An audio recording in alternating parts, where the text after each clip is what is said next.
RTV app వార్తల్ని క్షణాల్లో చదివే అవకాశం ఉంటుంది. ఒక న్యూస్ పేపర్, ఒక టెలివిజన్ ఛానల్ మీ చేతుల్లో ఎప్పుడూ ఉంటాయి. కళాశాల CPDC secretary ex MLA Chittoor Venkateswara Chowdary గారిని కూడా స్వాగత సుమాంజలి కలుగజేస్తున్నాము. అలాగే వేదిక మీద ఉన్న ex corporate mayor Jamalakka madam గారికి, కళాశాల సిపిడిసి సభ్యులకి, ఇతర సభ్యులు వేదిక మీద ఉన్న వారికి, అలాగే స్టూడెంట్స్ యూనియన్ సభ్యులు, నాయకులు వేదిక మీద ఉన్న వారికి నా యొక్క ప్రత్యేక నమస్కారాలు తెలియజేస్తున్నాము.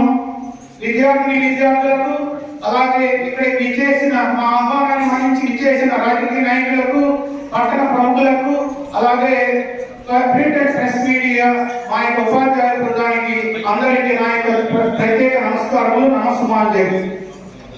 మా యొక్క కళాశాల 1982లో ప్రారంభించడం జరిగింది.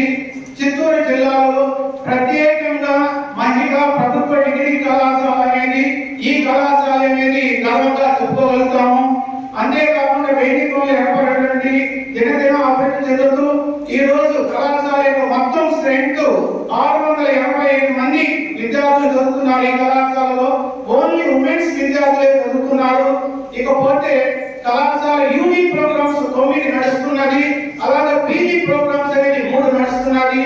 మొత్తం మీద ఈ కళాశాల ఈ రోజు గర్వంగా చెప్పుకునే విధంగా గత సంవత్సరం NAC A గ్రేడ్ అనేది సాధించడం జరిగింది. అమరావతిలో వేసిన సీట్ రోడ్ లైటింగ్ తో విజువల్ ఫోటో పెడితే దట్ ఈస్ చంద్రబాబు నాయుడు అనిపించారు.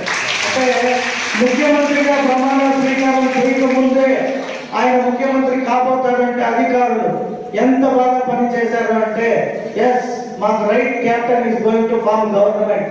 సరైన నాయకత్వం ఉన్న వ్యక్తి మనకి ముఖ్యమంత్రి అయినా, లేదా లోకల్ అయితే ఎమ్మెల్యే అయినా, ఎంపీ అయినా, వారు కరెక్ట్ గా ఉంటే అధికారులు ఇంకా కరెక్ట్ గా పనిచేస్తారు. సో మనం చూసిరా అంటే వాళ్ళు కాల్చి వచ్చే విధంగా ఉండాలి, అప్పుడే ఆ రాష్ట్రం బాగుపడుతుంది. సో నేను కూడా ఇవన్నీ గమనించే వ్యక్తిగా చిత్తూరుకి ఏదేదో చేయాలి అని చాలా ఇంట్రెస్టింగ్ నాకు. ఎందుకంటే ఎక్కడ చూడు బెంగళూరులో ఎవరు అడిగినా చిత్తూరు అంటారు, బెంగళూరు మొత్తమే చిత్తూరు వాళ్ళే ఉన్నారు అంటారు వాళ్ళ లాంగ్వేజ్ లో. ఎక్కడ చూడు ఇక్కడ నుండి ఇంటి మడుగు, కత్తిరకుప్ప, చిత్తూరు బస్సు పైన కూడా చిత్తూరు బెంగళూరు బస్సు అని, ఏ బిల్డర్ చూడు చిత్తూరు అంటారు, ఏ స్కూల్ చూడు చిత్తూరు వాడితే ఉంటుంది, ఏ పీజీ హాస్టల్ కట్టినా చిత్తూరు వాడే ఉంటాడు అక్కడ. అంటే చిత్తూరు వాళ్ళంతా సగం మంది ఇటు చెన్నై లేదంటే బెంగళూరు వెళ్ళిపోతున్నారు. నాకు ఒక ఆశ ఉంటే నేను పుట్టిన కాడ ఏదో చేయాలి అని, కాకపోతే భగవంతుడు అవకాశం ఇప్పుడు ఇచ్చినాడు.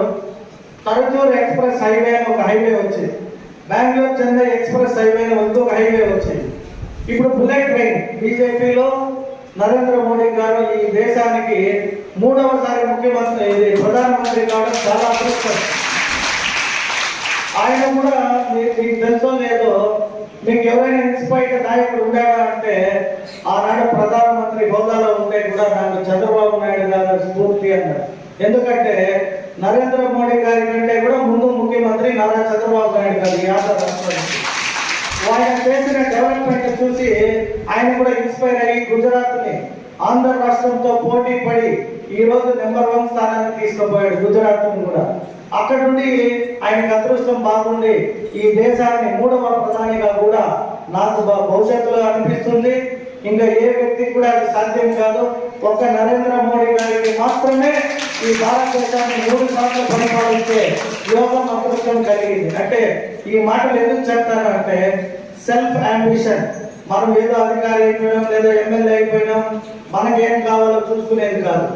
మనం నమ్మి ఓట్లు వేసిన వాళ్ళకి, భారతదేశానికి, దేశానికి, రాష్ట్రానికి, నియోజకవర్గానికి ఏమి కావాలని ఆలోచించినప్పుడు మాత్రమే చరిత్రలో ఒక పుస్తకంలో ఒక పేజీలో ఉండే విధమైన జీవితం గడపగలుగుతాం. అంటే ఇవన్నీ మీకు ఎందుకు చెప్తానంటే, చదువుకొని ప్రతి ఒక్కరు ఉద్యోగం చేయాలి. ఎవరిని అడిగినా డాక్టరు, కలెక్టరు, లేదా అంటే ఈ మధ్య కొందరు అడిగితే ఇన్స్పెక్టరు, పోలీస్ అంటారు. ఎందుకు వాళ్ళకి పోలీస్ కోరిక వచ్చిందో పకెట్లో పోలీసు వారు ఉన్నారేమో అని అడిగాను కూడా. అంటే పోలీస్ అంటే ఫ్రీ మనీ వస్తుందని అంటే భావిస్తున్నారు.